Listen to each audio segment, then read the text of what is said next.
बिस्मिल्लाहिर्रहमानिर्रहीम। Hello everyone, अस्सलाम वालेकुम। मैं हूं आपका होस्ट डॉक्टर तनवीर अरशद चौधरी। आप देख रहे हैं programme health special on special TV.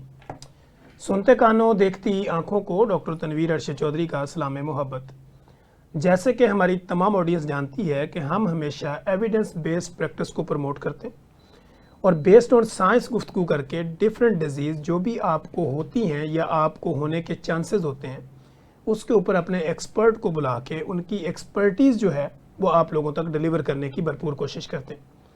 आज का जो हमारा टॉपिक होगा इस पे हम स्किन के हवाले से ही गुफ्तगू करेंगे, लेकिन चूँकि आजकल इस बर-ए-आज़म समेत हम बर-ए-आज़म अगर एशिया की बात करें तो एशिया में पॉपुलेशन समेत अगर इंडिया और पाकिस्तान की बात करें तो यहाँ पे फ्लड आते हैं, फिर पानी एक्स्ट्रा ऑर्डिनरी आ जाता है, या बरसात के मौसम के अंदर आपकी स्किन के ऊपर होने वाली क्या कॉम्प्लिकेशंस होती हैं, क्या सिम्टोमेटिकली चेंजिंग आती हैं, क्या ऐसे एरियाज़ जहाँ पे फ्लड है, पानी का बहाव ज़्यादा है, लोगों के घर उजड़ जाते हैं, फसलें तबाह हो जाती हैं और वो लोग जो रूरल एरियाज़ में रहते हैं फिर उनको शिफ्ट होना पड़ता है, फिर वो घर से बेघर हो जाते हैं।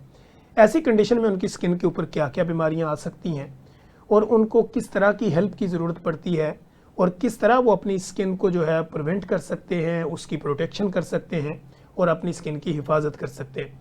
इसी तरह हम देखते हैं लोगों को खारिश पड़ जाती है, फिर लोगों को खारिश से बिगड़ते हुए एक्जिमा, फिर फंगल इन्फेक्शन, फिर डिफरेंट एलर्जीज़ हो जाती हैं। इन सारे मामलात से वो अपने आप को किस तरह महफूज रख सकते हैं, इस पर गुफ्तगू करने के लिए आज हमने जिस most popular, most famous, most experience शख्सियत को दावत दे रखी है, किसी तारफ़ के मोहताज नहीं है। मेरे साथ स्टूडियो में तशरीफ़ रखते हैं प्रोफेसर डॉक्टर आतिफ हुसैन काज़मी, जो कि कंसल्टेंट डर्माटोलॉजिस्ट हैं और डिफरेंट यूनिवर्सिटी के HOD भी रह चुके हैं। और अगर आप सोशल मीडिया यूज़र हैं या प्रिंट इलेक्ट्रॉनिक मीडिया के साथ आपका कोई लिंक है तो आप डॉक्टर साहब के नाम से बाखूबी वाकिफ़ हैं। डॉक्टर साहब, welcome to the show. Thank you very much, बहुत मेहरबानी सर। फर्स्ट ऑफ ऑल तो थैंक यू सो मच कि हमने शॉर्ट नोटिस के ऊपर जब भी आपसे रिक्वेस्ट की और आपने हमें भरपूर टाइम दिया। अच्छा सर, आज के दौर में जैसे आप देख रहे हैं फ्लड है, हर तरफ यही न्यूज़ वायरल हो रही है कि जी पानी आ गया, लोगों के घर उजड़ गए, सामान बिखर गए सारे। तो ऐसी कंडीशन में क्या कौन कौन सी बीमारियां स्किन के ऊपर होने के खतरात बढ़ जाते हैं? बिस्मिल्लाहिर्रहमानिर्रहीम। देखिए, बात ये होती है कि फ्लड वाटर जब आता है ना सर, घरों में, बाहर मोहल्लों में, सड़कों पे, तो वो पानी जो होता है ना, ये कोई पानी वो साफ़ शफाफ नहीं होता कि जिसमें आप घर के पानी में नहा रहे होते हैं या आपने अपना शावर ऑन किया होता है और लगा, ये पानी है जिसमें सारी गंदगी, जहाँ से ये फ्लड वाटर निकल के आ रहा है वो सारी गंदगी आ रही है।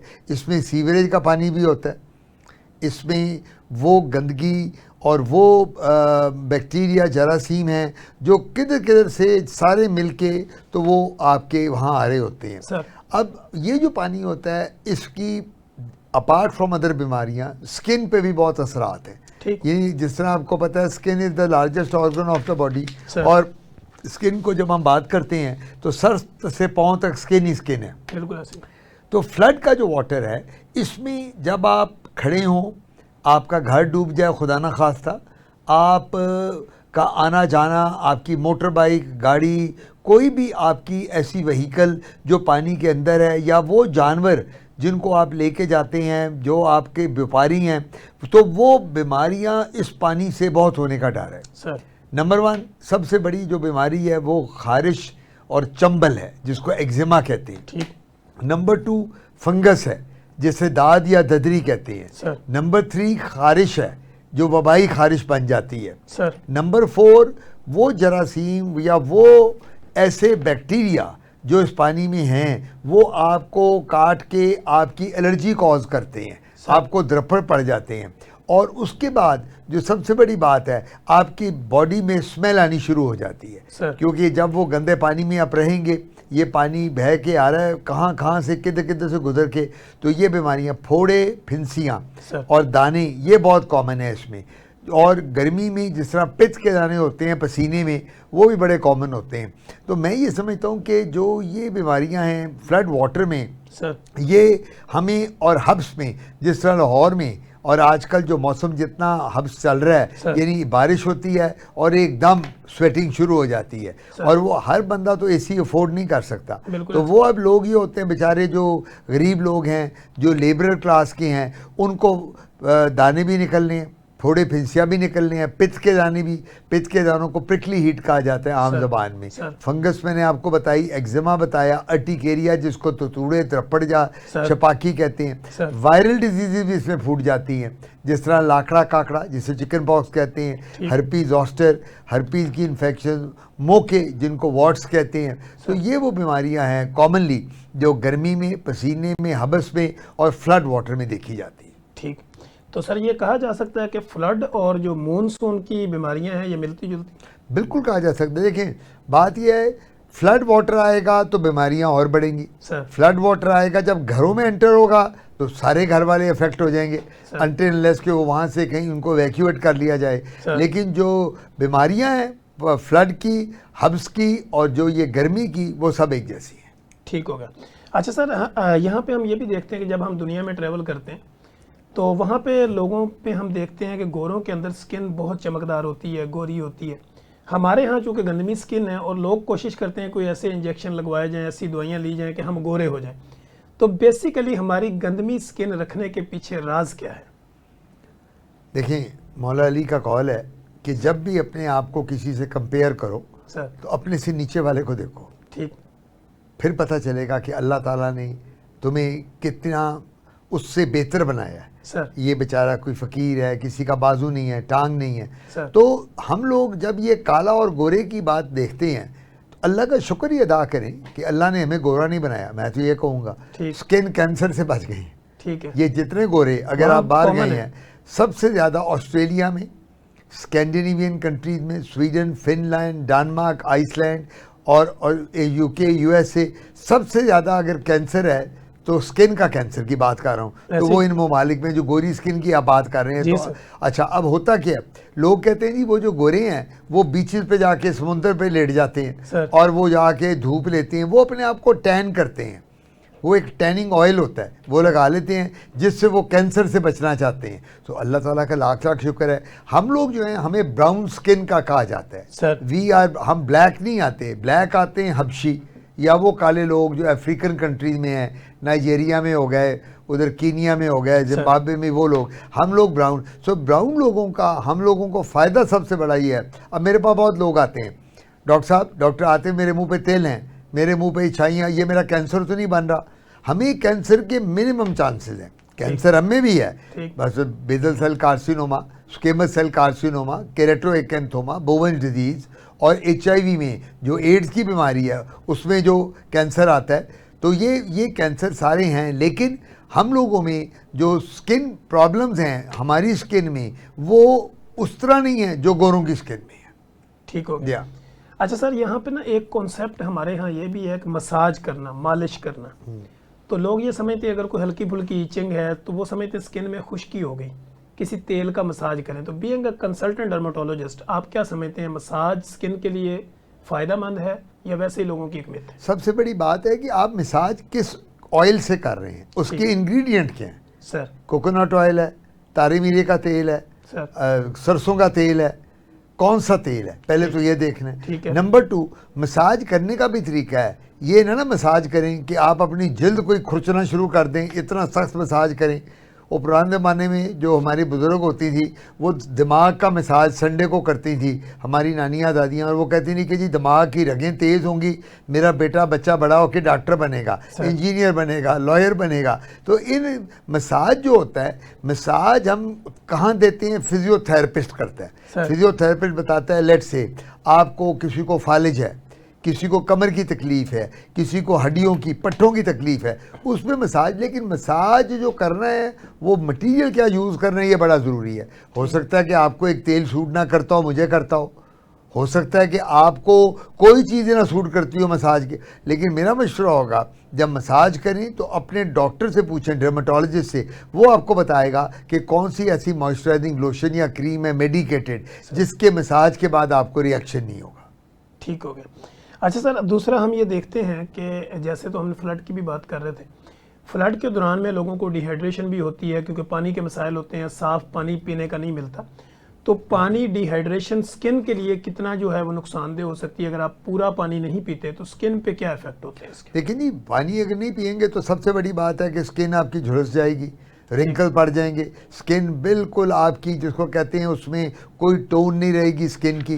हर बंदा देख के आपकी शक्ल को कहेगा भाई तुम्हें क्या हुआ, तुम तो शक्ल से बीमार लग रहे हो, तुम्हारी तो स्किन बड़ी ढलक गई है, तुम्हारी स्किन बड़ी पेल है। तो डिहाइड्रेशन कहते हैं। तो डिहाइड्रेशन में साइन में क्या होता है, आप अगर चुटकी से या अपनी उंगलियों से स्किन को तो खींचेंगे तो स्किन खींची नहीं जाएगी, उसमें ग्लो नहीं होगी। सो जो पानी है और फ्रूट्स और जूसेस हैं, मैं खाली पानी की बात नहीं कर रहा, फ्रूट्स और जूसेस की भी कर रहा हूँ, ये बड़े ज़रूरी हैं आपके चेहरे की ग्लो के लिए, जिस्म की ग्लो के लिए। और पानी तो इतना ज़रूरी है। पानी क्यों ज़रूरत है? किडनीज़ को साफ़ करने के लिए पानी की ज़रूरत है, ब्लड में, बॉडी में आपके इलेक्ट्रोलाइट बैलेंस को मेंटेन करने के लिए ज़रूरी है पानी। जब ये पानी नहीं पीते तो आप में नमकियात कम हो जाती हैं, आप में सॉल्ट कम हो जाता है पानी के साथ, वो ना आप लेंगे। इस वजह से पानी का पीना और पानी रेगुलर लेना वो बहुत ज़रूरी है। और गर्मियों में इस मौसम में बरसात के कम से कम 2.5 to 3 लीटर्स ऑफ वाटर आपने पीना है,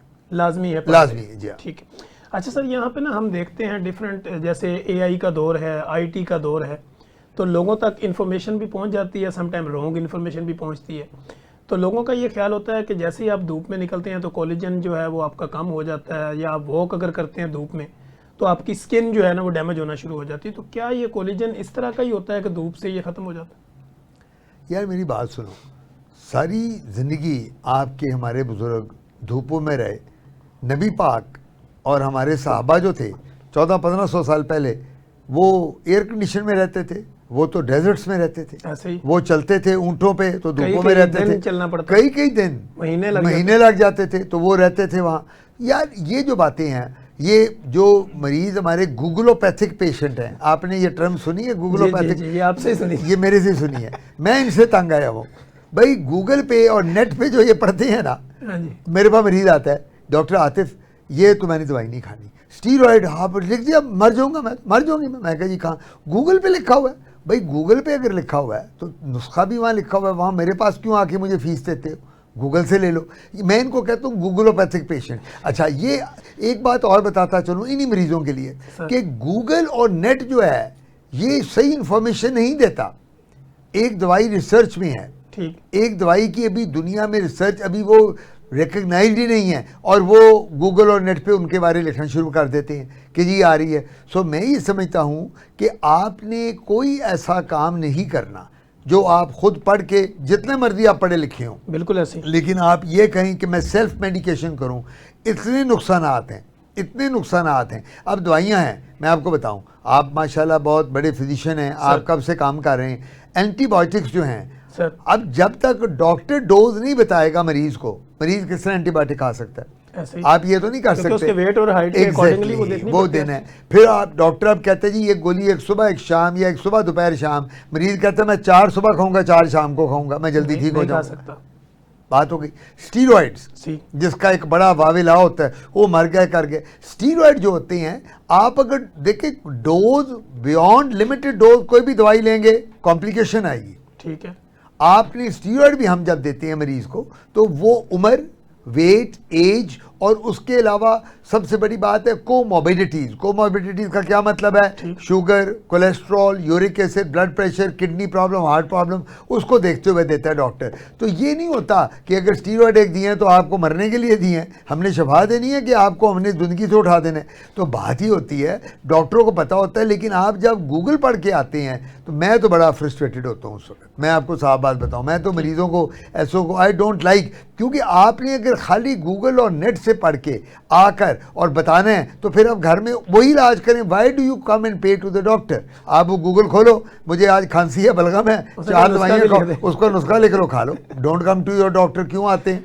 ठीक, ये बात है। अच्छा सर, दूसरा ये कोलेजन जो है, इसका हमारी स्किन पे रोल क्या होता है, और ये बॉडी में होती कितनी है, और हमें इंटेक बाहर से करना चाहिए या नहीं? देखिए जी, कोलेजन की बात, आपने जो धूप की बात की थी ना, मैंने आपको नबी पाक के ज़माने से बता दिया। बिल्कुल सर। कोलेजन फाइब्रस टिश्यू ये डर्मिस के अंदर होता है, और डर्मिस क्या चीज़ है? सबसे ऊपर एपिडर्मिस है, फिर डर्मिस है। डर्मिस वो चीज़ है कि, और इसमें होते हैं इलास्टिक फाइबर्स। हमारी जो स्किन है, अगर नॉर्मली हम यहाँ खींचते हैं चेहरे की स्किन को तो ये वापस क्यों चली जाती है? अगर हम खींचे यूँ तो ये यूं ही की यूं रहे, क्यों जाती है? ये कार्टून में नहीं आप देखते कि स्किन खींचते? तो इसका क्या मतलब हुआ? मतलब ये हुआ कि हमारे में कोलेजन और हमारे में फाइब्रस टिश्यू और इलास्टिक फाइबर्स इतने हैं स्किन के कि वो इसको प्रॉब्लम नहीं देते।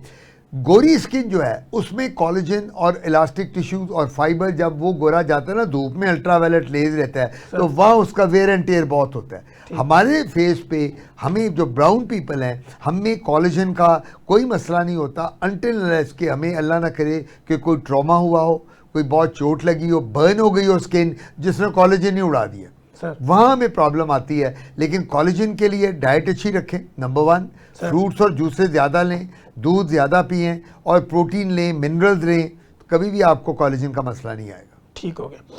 अच्छा सर, ये सारी चीज़ें तो आप इतने ज़बरदस्त अंदाज में बताते हैं, क्योंकि मुझे भी डिफरेंट एंगल से सवाल रखना होता है, ताकि मैं सोचता हूँ कि जो भी हमारा लोअर लेवल पे भी कोई बंदा सुने तो उसको बात प्रॉपर समझ आ जाए कि ये बात किस एंगल से मुझे समझ आती है, क्योंकि कुछ लोगों को डायरेक्ट समझ आ जाती है, कुछ को डिफरेंट एंगल से समझ आती है।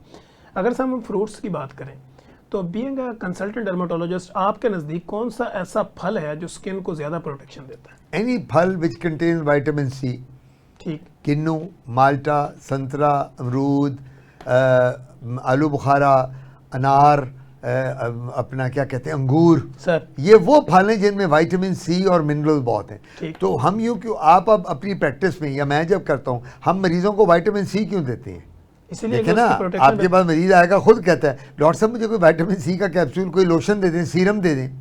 तो विटामिन सी हमारी स्किन के लिए मैंडेटरी है और विटामिन सी इन फ्रूट्स में बहुत है, ये भरे पड़े हैं फ्रूट्स उसके साथ। तो इस वजह से हम जब विटामिन सी देते हैं, हम ये विटामिन सी बंद कहाँ करते हैं, कौन सी बीमारी में? मैंने प्रोग्राम में विटिलिगो में, बरस में, जब जिन लोगों को फुलबेरी या बरस हो उनमें हम कहते हैं कि विटामिन सी को अवॉइड करें, क्योंकि वो विटामिन सी जो होती है हमारे मेलानोसाइट्स को जाके इनहिबिट करती है और वो स्किन को पिगमेंट नहीं होने देती। ठीक हो गया। अच्छा सर, हमारे जो रूरल एरियाज़ में लोग रहते हैं, तकरीबन 70% पॉपुलेशन है कि जो रूरल एरियाज़ में होती है, वहाँ पे लोगों को अगर सर में कोई फंगस हो जाती है या कोई एलर्जी खारिश होती है तो लोग दही और लस्सी का इस्तेमाल करते हैं। तो आपके नज़दीक क्या ये एक मिथ है या इसकी कोई बेनिफिट भी है ऐसे बीइंग अ कंसल्टेंट डर्मेटोलॉजिस्ट?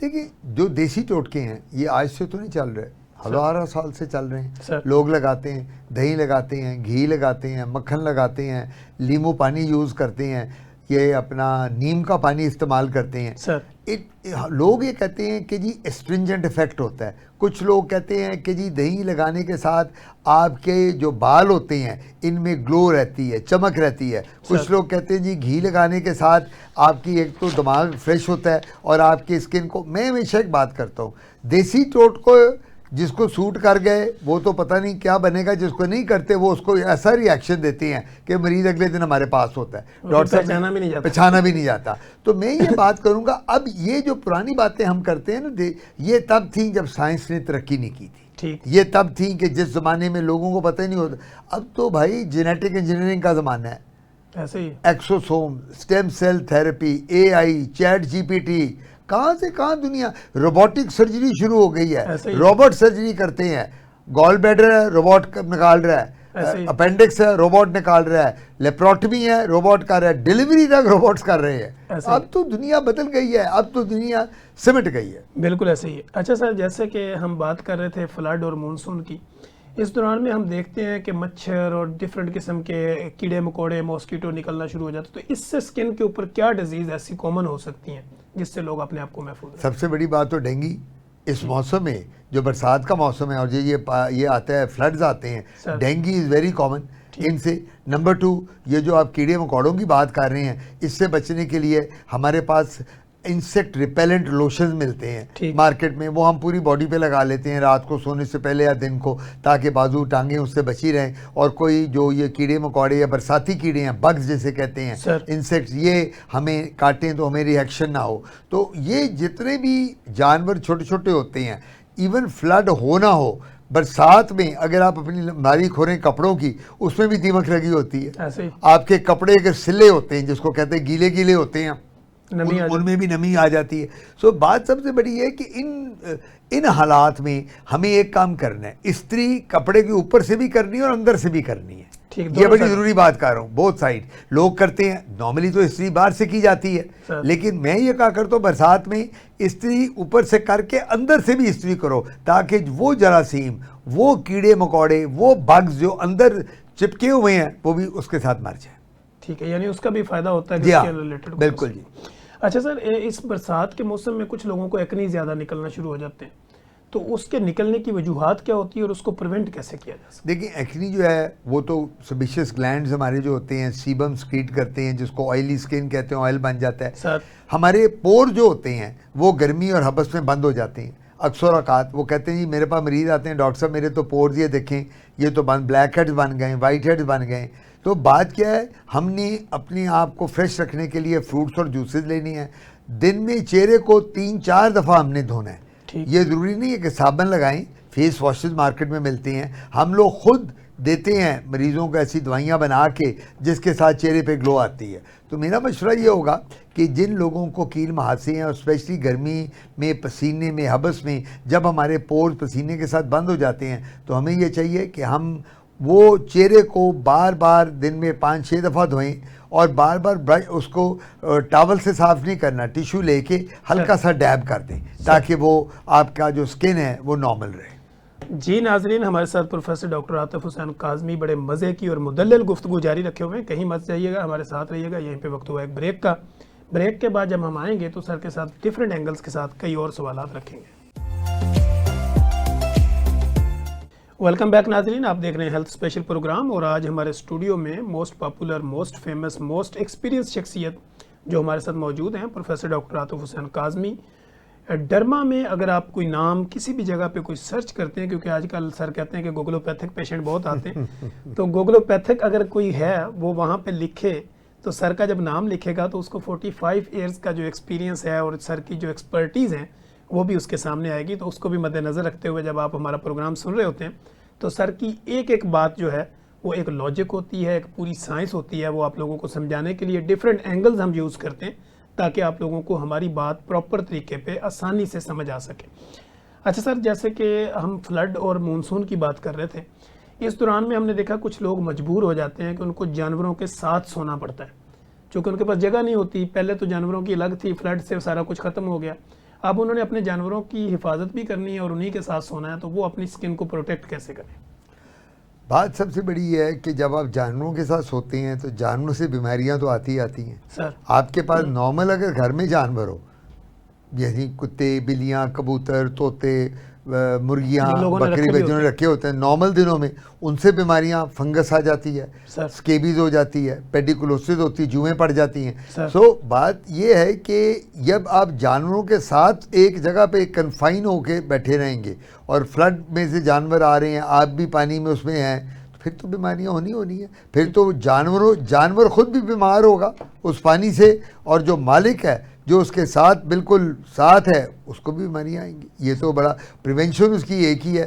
फिर आप जानवर को ढूंढें या जानवर को बाहर बांधें, आप खुद अंदर जाएं या कुछ करें, जानवर को अपने से दूर करें। और इसके लिए जो गरीब लोग हैं बेचारे, जिनके पास ना कमरा है ना कोई रहने की जगह है, उनके लिए बहुत मसला होता है। ठीक हो गया। तो सर, हमने देखा है इस मौसम के अंदर पेडिकुलोसिस यानी जुएं पड़ जाना, लीखें पड़ जाना, खारिश होना सर के अंदर, ये भी आम होता है। तो इसको बीइंग अ कंसल्टेंट डर्मेटोलॉजिस्ट आप लोगों को किस तरह बताते हैं कि प्रिवेंट कैसे करें और इसका इलाज क्या है? देखिए जी, जुएं जो पड़ती हैं ना, ये स्कूलों से पड़ती हैं सर। ये जब भी बच्चे स्कूल जाते हैं, स्पेशली बच्चियाँ, लड़के तो अपने बाल कटवा लेते हैं, बच्चियों के तो लंबे लंबे बाल, फिर वो बच्चियाँ खेलती हैं, एक दूसरे के साथ बैठती हैं, उठती हैं। अब ये जुएं लगने वाली बीमारी है एक दूसरे से। बिल्कुल। अब आपकी कंघी मैं इस्तेमाल करूं, मुझे हो जाएगी, मेरी कंघी कोई और करेगा, उसको हो जाएगी, ब्रश करेगा। तो हम उनको कहते हैं जब जुएं पड़ जाएं मरीज़ को कि बेटा पहले तो अपना हेयर ब्रश और कोम अलहदा कर लो। ठीक। बिल्कुल। जो चादर बच्ची कोई सर पे ले रही है, कोई अपना शॉल ले रही है, कोई हिजाब ले रही है, वो शेयर ना करे किसी के साथ। और कोशिश ये होती है कि डेली बच्चे बाथ लें। और जुओं की दवाइयाँ मार्केट में आ गई हैं, हम जब जुएं देख लेते हैं, लीखें भी कहते हैं, तो ये देख के हम उनको दवाई देते हैं, वो लोशन हफ्ता 10 दिन करते हैं, मरीज ठीक हो जाता है। ठीक। तो सर, इसका मौसम के साथ भी कोई लिंक होता है? सर्दी गर्मी या हर मौसम में? ज़्यादातर जुएं जो होती हैं ये इस मौसम में ज़्यादा है, हबस में ये ज़्यादा आती हैं। जितना आप सर को धोते रहेंगे, साफ़ रखेंगे, जितना आपकी हाइजीन अच्छी होगी, जुओं से बचे रहेंगे। हमारे मुल्क में सर में जुएं ज़्यादा होती हैं, बाहर के ममालिक में उनमें जिस्म पे जुएं ज़्यादा हैं। तो इस वजह से वहाँ अगर जहाँ लोग नहाते नहीं हैं, हाइजीन अच्छी नहीं है, वहाँ जुएं पड़ने का डर ज़्यादा है। ठीक हो गया। अच्छा सर, ये हम देखते हैं कि आज के दौर के अंदर लोग जो है ना वो स्विमिंग पूल, फिर इसके अलावा नहरों, खालों, रजवाओं इसमें नहाते हैं। तो क्या वहाँ से भी उनको इसी तरह की बीमारियां लग सकती हैं जिस तरह मानसून और फ्लड में लग सकती देखिए बात ये, जो स्विमिंग पूल प्राइवेट हैं या वो स्विमिंग पूल जो घरों में हैं उनमें तो क्लोरीन प्रॉपर डली हुई है, सफाई हो रही है वो, लेकिन जो एक जो पब्लिक इज्तिमाई जहाँ होता है, सारा इज्तिमा जमा है और वो नहरी में छलांगे लगा रहे हैं, तो वहाँ तो सांप भी काट सकता है, वहाँ तो कोई और जानवर भी आपको काट सकता है, वहाँ आपको वही बीमारियाँ जो फ्लड की बीमारियाँ मैंने बताई थी वो सब आ सकती हैं। क्योंकि ये जो पानी नहरी पानी है, ये भी तो वो पानी है ना कि जिसमें कितने जरासीम हैं जो हमारे, अच्छा ये पानी, अब इस पानी की बात सुन ले, ये पानी स्किन पे खाली नहीं जा रहा, नाक में भी जा रहा है, मुंह बीच में भी जा रहा है, आंखों में भी जा रहा है, कानों में भी जा रहा है। तो बीमारियां आई कि ना आई, हजार बीमारियां। तो मैं यही कहा करता हूँ कि बच्चों को जब गर्मियाँ आती हैं तो वो हमारे छलांगे लगा रहे होते हैं, नहरों पे आप जाएं, निकल रहे हैं, बड़े खुश होते हैं, लेकिन उनको ये नहीं पता होता कि वो कितनी बीमारियां अपने अंदर पाल रहे हैं। ठीक हो गया। अच्छा सर, हमने देखा है कि इस कंडीशन के अंदर जब भी स्किन की कोई डिजीज़ होती है तो लोग हमारे क्लिनिकल ट्रायल में आते हैं। अब वो डिफरेंट किस्म की खुद से कोई ऑइंटमेंट, क्रीम, लोशन या कोई वैसलीन या उसके अंदर कोई दवाइयाँ मिक्स करके एक्जिमा के लिए यूज़ करना शुरू कर देते हैं। लोग ये समझ रहे होते हैं कि ये खारिश पड़ी हुई है, ये वबाई खारिश है। तो इसको यूज़ करने के लिए ये जो क्रीमें, लोशन, ये स्पेसिफिक हर पेशेंट के लिए अलग होती हैं या कोई भी जो है वो ऑइंटमेंट लगा सकता है, क्रीम, लोशन, कोई भी फकीर? देखिए सेल्फ मेडिकेशन तो कहीं भी अलाउड नहीं होती। ठीक, ये तो पूरी दुनिया में कहीं नहीं है कि आप सेल्फ मेडिकेशन अपनी मर्जी से बना के क्रीमें, लोशन। ठीक आपकी स्किन और है सर, आपके भाई की और है, आपकी बहन की और है, वालिद की और है, एक ही दवाई सब पे किस तरह लगाई जा सकती है? बिल्कुल ऐसी, ये तो पॉसिबल ही नहीं है। तो ये हम लोगों ने जो ये काम पकड़ लिया ना कि हम खुद ही दवाइयाँ बना के, क्रीमें बना के, हमसाये से पूछ लिया, उसने कहा छोड़ तू फलाने डॉक्टर के पास ना जा, वो तो इतनी फीस लेता है, 5,000, 8,000, 6,000, ये मेरे पास एक नुस्खा है देसी टोटका, इसको में मिलाओ और तू ठीक हो जाएगी, तू ठीक हो जाएगा। ये गलत है चीज़ें। हमें जब तक जैसे लोग गंधक वगैरह और गंधक, ऑयल वगैरह, बिल्कुल ऑयल वगैरह मंगाते हैं, वो हम गंधक और ऑयल देते हैं किसमें, स्केबीज में, जिसको वबाई खारिश कहते हैं रात को। लेकिन ये सब के लिए डिफरेंट बीमारियां एक ही घर में अगर एक जैसी हो तो ट्रीटमेंट डिफरेंट हो सकता है। ये ज़रूरी नहीं है कि एक ही ट्रीटमेंट सबको दें। ठीक है। अच्छा सर, आजकल हमने देखा है कि दौर इस तरह का है कि लोग एस्थेटिक की तरफ भी जा रहे हैं और पॉलर्स की तरफ भी जा रहे हैं, फेशियल भी करवाते हैं, हर शेव के साथ, हर कटिंग के साथ डिफरेंट किस्म के मसाज करवा लेते हैं। क्या ये जो मसाज और फेशियल हैं जो कि पॉलर्स के ऊपर किए जाते हैं, नॉन प्रोफेशनल लोग करते हैं, ये आपकी स्किन को कितना डैमेज करते हैं? देखिए एक बात याद रखें, जो क्वैकरी है सर, जिसको ताई डॉक्टर्स कहते हैं सर, वो तो आपका चेहरा हो, जिस्म हो, कोई भी हिस्सा हो, जब आप उसके पास जाएंगे तो उसको तो पता ही नहीं एनाटमी फिजियोलॉजी क्या है, उसको क्या पता कि फंक्शन ऑफ स्किन क्या है, उसको पता क्या पता है एनाटमी क्या है। अब मैं ये बात करूँगा, जिस तरह ब्यूटी पार्लर की आपने या ब्यूटी सलोन्स की बात की है, वहाँ अगर एक खातून जाती है और उसको वो कील महासों की ट्रीटमेंट करते हैं, वो उसका लेज़र करती है, जो एक मैट्रिक और FA पास लड़की वहाँ बैठी हुई है सलोन में, तो वो उसका बेड़ा गर्क करेगी कि नहीं करेगी? बिल्कुल। अब मेरे पास, मैं डर्माटोलॉजिस्ट हूँ, स्किन स्पेशलिस्ट हूँ, मेरे पास एक औरत आ जाए, डॉक्टर साहब मुझे दुल्हन बनना है, मुझे आप दुल्हन बना दें, मेरी शादी है परसों, मेरा काम तो नहीं दुल्हन बनाना, मेरा क्या काम है? मैंने उसकी स्किन पे ग्लो ला सकता हूँ, दवाई दे सकता हूँ, उसका चेहरा बेहतर कर सकता हूँ, लेकिन दुल्हन बनाना उसका काम है, ब्यूटी सलोन वाली का। ब्यूटी मैनिक्योर पेडिक्योर कराने आ जाएं, स्ट्रीकिंग बालों की कराने आ जाएं, पर्मिंग कराने आ जाएं, स्ट्रेटनिंग, वो मेरा काम। सो हर बंदा वो काम करे जो जिसके लिए वो ट्रेंड है। अब ये जितने ब्यूटी सलोन्स वाली हैं, जिन्होंने ये पार्लर्स और जिन्होंने फेशियल्स और जिन्होंने ये पीलिंग वगैरह शुरू की हुई है, मेरा मशवरा ये है कि जब तक वो क्वालिफाइड ना हो आपको वहाँ नहीं जाना चाहिए। ठीक हो, स्किन डिजीज़ को ठीक कराने के लिए सिर्फ अपने डर्माटोलॉजिस्ट को मिले। सर, तो sir being a consultant dermatologist, आपके नज़दीक हाइड्रा फेशियल की क्या वैल्यू है या क्या उसकी ऑथेंटिसिटी है? अगर ज़रूरत है तो कराएं। ठीक, हर बंदे को, मैं एक बात करूं, ये जो लेज़र जब से आई हैं, हर बंदा लेज़र की तरफ भागता है। मैं खुद करता हूँ, मैं तो पायनियर हूँ लेज़र का। मैंने शुरू किया था 30 साल पहले, किसी को पता ही नहीं था पाकिस्तान में स्किन लेज़र क्या होता है। आई वॉज द फर्स्ट जो मैं डायोड लेज़र लेके आया। 30 साल पहले 1998 की बात है सर। और वो तब आया था 80 लाख रुपए का। लेकिन हर शख्स लेजर का नहीं होता इंडिकेटेड। हम लोगों ने क्या बनाया, मजाक बना लिया। बंदा सिर्फ लेजर हमारे डॉक्टर्स भी कुछ ऐसे हैं जो ब्लैक शीप कहलाते हैं, जो गलत काम करते हैं। ऐसे ही। हर शख्स को लेजर नहीं करना। मेरे पास, आई टेल यू, मेरे पास खवातीन आती हैं, पैसे पूरे वो थपदी रख देती हैं टेबल पे, मेरा लेजर कर दें, मेरा PRP कर दें, मेरा बोटॉक्स या फिलर कर दें। मैं कहता हूँ उठाओ पैसे, आपको ज़रूरत नहीं। वो कहती है आपको क्या, मैं पैसे दे रही हूँ। उन लोगों को कॉन्सेप्ट ये होता है कि पैसे दे के जो मर्जी करा लो। मैं कहता हूँ जी मेरे पास नहीं कराना, जो बाहर किसी गली महल्ले में पैसे लेते हैं उससे करा लो, आपको ज़रूरत नहीं है। सो आपको ये बताना है हर मरीज़ को कि लेज़र हर बीमारी का हल नहीं है। ठीक है। मैं आपको अभी भी बताऊं, मैं मरीज़ जब देखता हूं अपनी क्लिनिक में, मेरे पास जब मरीज़ आता है तो मुझे खुशी कब होती है, जब मैं विदाउट लेज़र मरीज़ को दवाइयों के साथ ठीक करता हूं।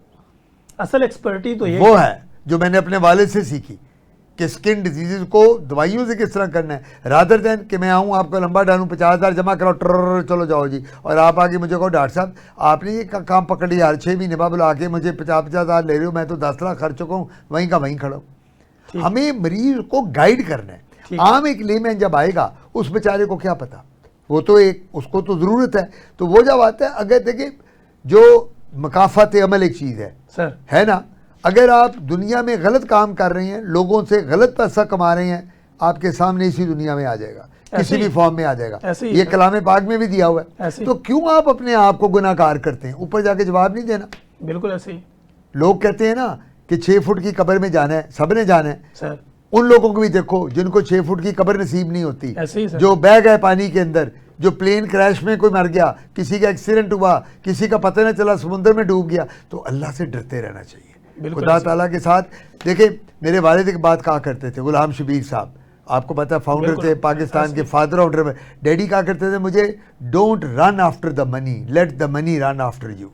बिल्कुल ऐसे। ये उनका था, कहते पैसे के पीछे मत भागो, यहाँ अल्लाह ने तेरी किस्मत में जो लिखा है तुझे मिलना ही मिलना है, हर हाल में, हर हाल में। ना उससे ज्यादा मिलना है ना कम मिलना है, उतना ही मिलना है जितना उसकी दात में एफर्ट करोगे उसको गलत तरीके से ले लो। एग्जैक्टली। तो बात सबसे बड़ी ये है कि हम लोगों ने जो लेजर की आपने बात की है, बोटॉक्स, फिलर्स, ये अपना PRP, थ्रेड्स, उसके बाद क्या सिलिकॉन जेल्स, ये अपलिफ्ट, ये करें जरूर, मैं ये नहीं कहता, मैं खुद भी करता हूँ, लेकिन जहाँ इंडिकेटेड है ठीक, हर एक को मत करें और किसी को गारंटी ना दें। ठीक है। गारंटी किसके पास है, उसकी जात के पास। मुझे मरीज आके कहता है डॉक्टर साहब अगर मैं 6-7 सेशन करा लूं तो मेरी स्किन चमक जाएगी, गारंटी है? मैं कहता हूँ है, किसके पास? मैं कहा अल्लाह के पास। मैं कहा किस तरह? मैं कहा गारंटी मांगनी? कहता मांगनी। मैं कहा मैं बताता हूँ, 5 वक्त की नमाज पढ़ो, कुरान पढ़ो, चेहरे की सफाई रखो, जब पैसे जमा करो तो नथिया गली मरी का गान ना जाओ, अल्लाह के घर जाओ, अल्लाह के पास जाओ, अंदर से भी फ्रेश हो जाओ। हाँ, नबी पाक के रोज़े पे जाओ, ठीक हो जाओगे। अच्छा सर, यहीं से रेलिवेंट एक सवाल है कि फैट कैविटी के नाम से आजकल लोग जो है ना डिफरेंट टूल्स के तहत वो बंदे की फैट जो है ना उसको लेफ्ट करने की कोशिश कर रहे हैं, तो क्या बीइंग अ कंसल्टेंट डर्मेटोलॉजिस्ट आपके नज़दीक ये सेफ है? डिपेंड करता है कि कितना लाइपोसक्शन ऑफ फैट कैविटी, कितना बंदा हैवी है, उसको sugar, BP, cholesterol, uric acid, heart problem, kidney problem, lungs की प्रॉब्लम वो तो नहीं है, क्या वो बर्दाश्त कर जाएगा फैट कैविटी, क्या वो ये प्रोसीजर्स कर लेगा? अब बात ये होती है कि आजकल मार्केट में ओबेसिटी के, मोटापे के टीके आए हुए हैं सर, आपने भी सुना होगा, मैंने भी सुना है, बहुत ओजेम्पिक है, मंजारो है, बहुत हैं। ये टीके ऐसे नहीं हैं कि कोई कैंडी दें, चॉकलेट हैं, गोलियां, टॉफियां, चल यार जाओ दो टीके तू लगवा ले, 2 मैं लगवाता हूँ, कल आ तनवीर यार देखते हैं तेरा कितना वेट। ये वो बात नहीं होती, हम लोगों ने इसको मजाक बना लिया। अब लोगों को कॉम्प्लिकेशन आने लग गई हैं इन्हीं टीकों के साथ ऐसे ही, क्योंकि रीज़न ये आपको इन्वेस्टिगेट करना है, आपको मरीज़ को पहले पूरे टेस्ट करने हैं, फिर आपने मरीज़ को मॉनिटर करना है कि उसकी कोई कॉम्प्लिकेशन तो नहीं आ रही। तो इस वजह से जो लाइपोसक्शन है, जो फैट रिडक्शन है, ये कप कैविटी है, सारे प्रोसीजर बिल्कुल आप कर सकते हैं, पहले उसको मरीज को यानी पेशेंट टू पेशेंट वेरी करेगा, exactly according to the situation of the patient. बिल्कुल, हर चीज। देखिए तनवीर, आप एक बात एग्री करेंगे, कोई मरीज आपके पास आता है, किसी का BP कुछ है, किसी की शुगर लेवल, आप ये तो नहीं क्रॉस द बोर्ड करते कि आपने 4 गोलियां लिखी हैं, को पकड़ा दो BP के, जिसका BP कम है या ज्यादा है या शुगर। इसी तरह हर मरीज डिफरेंटली बिहेव करता है, हर मरीज़ का रिएक्शन डिफरेंट होता है, प्रोसीजर्स को भी। सर तो इस वजह से मैं ये कहूँगा कि एक ही बात सबसे ज़रूरी कि खुदारा क्वालिफाइड डॉक्टर के पास जाए ताकि वो प्रॉपर आपका सर्विसेज दे सके। ठीक। अच्छा सर, यहाँ पे एक चीज़ मैं समझना चाह रहा हूँ कि मेडिकेटेड और कॉस्मेटेड ये जो सीरम और लोशंस आते हैं, इनमें फ़र्क क्या होता है? देखिए, बात सबसे बड़ी ये होती है, पहले तो आपने इंग्रेडिएंट्स देखने हैं कि उसके अंदर क्या है? उसके अंदर क्या है। ठीक। आप देखें ना, आप जब कोई चीज़ लेने जाते हैं तो आप ये पता नहीं करते कि इसके अंदर क्या क्या चीज़ है। भाई मैंने ये खानी है, मैंने एंटीबायोटिक आप खाते हैं, आपको पता होता है मैं कौन सा सॉल्ट खा रहा हूँ। देखें ना, आप कहते हैं ना, आप एक एंटीबायोटिक, मैं कहता हूँ तनवीर ये कौन सा लिया है? सर मैंने ये दूसरा सॉल्ट लिया था। मैं कहता हूँ ये छोड़ो यार, ये वाला सॉल्ट ट्राई करो, ये तुम्हारे लिए स्किन के लिए ठीक है, ज़्यादा बेहतर है। इसी तरह जब भी आप कॉस्मेटिक्स, कॉस्मेस्यूटिकल्स, न्यूट्रास्यूटिकल्स या मेडिकेटेड लोशन लें, सबसे पहले आपने उनके इंग्रेडिएंट्स पढ़ने हैं, उस पर लिखा क्या हुआ है, वो दे क्या रहा है। जब वो आपको पता चले कि क्या दिया हुआ है, फिर आपने आगे चलना है, और उसके बगैर आपने यूज़ नहीं करनी। ठीक हो गया। अच्छा सर, ऐसे लोग जो इस वक्त फ्लड रिलीफ में मेडिकल कैंपिंग के लिए जा रहे हैं या कैंप करना चाह रहे हैं, बीइंग अ कंसल्टेंट डर्मेटोलॉजिस्ट, आपकी उनको क्या एडवाइस है कि वो कौन सी ऐसी मेडिसिन साथ लेके जाएं जो वहाँ पे लोगों को स्किन से रिलेवेंट ज़रूरी है? नंबर 1 एंटीहिस्टामीन्स, खारिश की। Number 2 antibiotics. Sir number 3 local creams, ointments, जो ये स्टीरॉइड्स होती हैं टॉपिकल देने के लिए। इंजेक्शन लेके जाएं एलर्जी के, जो हम देते हैं एलर्जी के, एवल का इंजेक्शन हो गया, स्टीरॉइड के इंजेक्शन हो गया, किसी को कोई चीज़ काट गई वो लेके जाएं। उसके बाद लोशन और जेल्स लेके जाएं, जो मॉइस्चराइजिंग लोशन जो बॉडी को उनकी कोई रिएक्शन से बचाए। और कोशिश ये करें कि बॉडी वॉशेस ज़्यादा दें, साबुन कम यूज़ करें। ये जो बॉडी वॉश होता है ये हमेशा बेहतर इफेक्ट करता है बॉडी पे रादर दैन साबुन के। तो मेडिकल कैंप में आपके पास इमरजेंसी ट्रे भी होना चाहिए सर, जहाँ आपने एड्रेनलिन भी रखनी है। कोई भी कॉम्प्लिकेशन, सांप काट गया सर, देखिए ना, सांप भी आएगा जब फ्लड में आप बैठे हैं, अल्लाह ना करे तो वो काट गया, कोई बिच्छू काट गया आपको आके जो बड़ा जहरीला है, तो उसकी जहर के लिए आपको इमीडिएट रिएक्शन हुआ, आपको अल्लाह ना करे कि डेथ है, तो आपके पास पूरा ट्रे होना चाहिए, स्टीरॉयड होने चाहिए, एड्रेनलिन होनी चाहिए, एंटीहिस्टामीन होनी चाहिए, और बाकी दवाइयों के लिए, एलर्जीज़ के लिए क्रीम्स, लोशन, जेल्स और एंटीबायोटिक्स और एंटी एलर्जिक्स होनी चाहिए। ये सारी चीज़ें ज़रूरी, बिल्कुल ज़रूरी। ठीक हो गया। अच्छा सर, हमारे पास आखिरी 3 मिनट है। प्रोफेसर डॉक्टर आतिफ हुसैन काज़मी का पब्लिक के नाम इस मौसम और फ्लड के हवाले से क्या पैगाम? देखिए जी, बात सबसे बड़ी है कि पब्लिक के नाम और इसको एडमिनिस्ट्रेशन के नाम, मैं एक बात करूंगा, मैं कोई पॉलिटिकल बंदा नहीं हूं, मैं तो एक डॉक्टर हूं। प्रोएक्टिव होना चाहिए गवर्नमेंट को। अब हर साल फ्लड आते हैं, मुझे तो ये समझ नहीं आती कि हम हर साल वावेला डालते हैं, फ्लड आ गया, घर तबाह हो गया, इतना लाख बंदा, इतना हज़ार बेघर हो गया, इतना मर गया। ओ भाई, आप प्रोएक्टिव हो जाओ, पहली तैयारी कर लो। बाहर के ममालिक में अगर पता होता है वो एक दफ़ा ऐसे बड़े बड़े डैम्स और बंद बना देते हैं, जिसके बाद फ्लड क्या है, मैं कहता हूँ कि समुंदर फट जाए, आपके घर में पानी नहीं आता। तो ये बड़ी ज़रूरी बात है। दूसरी बात यह है कि आप जब भी अपना घर लें या घर बनाएं, ये फ्लड के हवाले से बात कर रहा हूँ, तो आप उस एरिया के नज़दीक मत बनाएं कि जहाँ चांसेस हैं कि अल्टीमेटली कल को फ्लड आया और वो जनाब वहाँ से पानी बह कर और वो बंद उसका टूट जाएगा और आपके घर में पूरा घर हो जाएगा। कोई ऐसी सोसाइटी, ऐसी जगह पे ना जाएं। आपने पैसे खर्चने हैं, आपके हक हलाल का पैसा है, कोशिश करें कि बाकी ज़िंदगी मौत तो अल्लाह के हाथ में है, खाली फ्लड में तो नहीं लोग मरते। अल्लाह ताला ने जब आपकी मौत लिखी है, ये हमारा ईमान है कि जब मौत लिखी है हमें आनी है, नींद में लिखी है, किसी एक्सीडेंट में लिखी है, यहाँ लिखी है, किसी बाहर मुल्क में लिखी है, तो मौत तो आनी है। लेकिन आप मौत को दावत ना दें। जब आप मौत को दावत देंगे, आप बिल्कुल रिवर बैंक पे जाके घर बना लेंगे, तो वो तो एक दिन अल्टीमेटली आपसे यही होगा। अपनी ख्याल करें, फ्रूट्स और जूसेस ज़्यादा लें, कोशिश करें कि डाइट अच्छी करें, और सबसे बड़ी बात है कि नहाएं धोएं, कपड़े डेली चेंज करें, और उसमें मैंने जैसा पहले कहा, नमाज पढ़ें, तिलावत करें, कलाम पाक पढ़ें, अल्लाह के नज़दीक हो जाएं। ज़िंदगी देने वाला भी उसकी ज़ात है, बचाने वाली भी उसकी ज़ात है। थैंक यू सो मच जी सर। नाज़रीन, आपने देखा प्रोफेसर डॉक्टर आतिफ हुसैन काज़मी ने आपको जितनी भी एहतियात हो सकती थी वो भी बताई, फिर आप अपनी स्किन को प्रोटेक्ट कैसे कर सकते हैं, इसकी प्रिवेंशन क्या हो सकती है वो भी आपके साथ डिस्कस की, फिर इंतज़ामी अमूर पे क्या किया जा सकता है, और अहबाब इख्तियार जो है उनके नाम भी एक मैसेज छोड़ा। बीइंग अ कंसल्टेंट डर्मेटोलॉजिस्ट, चूँकि सर की ये जिम्मेदारी ये थी कि वे आसान अल्फाज के अंदर आपको ये चीज़ें समझाएं कि इसमें आपने स्किन से रिलेवेंट आपने किस तरह बचना है। फिर वो लोग जो फ्लड रिलीफ कैंपिंग कर रहे हैं उनके नाम भी सर का एक पैगाम हमने लिया, ताकि उनको पता हो कि स्किन से रेलिवेंट जो वहाँ पे बीमारियाँ हैं उसके अकॉर्डिंगली हमें क्या बंदोबस्त करके जाना है, ताकि वहाँ पे ज़्यादा से ज़्यादा लोगों को प्रोटेक्ट किया जा सके।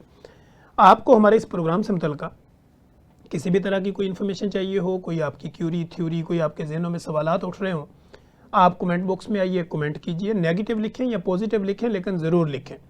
जब आप लिखते हैं हमारी रीच बढ़ती है, हमारी आवाज़ मज़ीद मजबूत होती है।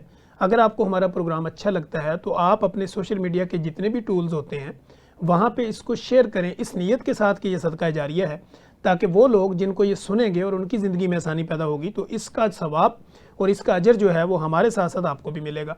हमने अपने प्रोग्राम में कभी कोई इलाज नहीं बताया, कभी ये नहीं कहा कि हमारे पास ही आएँ, तो हम एक अवेयरनेस क्रिएट करते हैं ताकि लोगों की ज़िंदगी में आसानी पैदा हो। तो लिहाजा आप भी हमारे इस प्रोग्राम का हिस्सा बने और लोगों की ज़िंदगियों में ज़्यादा से ज़्यादा आसानियाँ पैदा करने की कोशिश करें। मुझे प्रोफेसर डॉक्टर आतिफ हुसैन काज़मी और मेरी प्रोडक्शन टीम को इजाज़त दीजिए। हम दोबारा एक नए गेस्ट के साथ, नए सवालों जवाब के साथ और नए टॉपिक के साथ दोबारा हाज़िर होंगे। तब तक के लिए इजाज़त दीजिए। अल्लाह हाफिज़।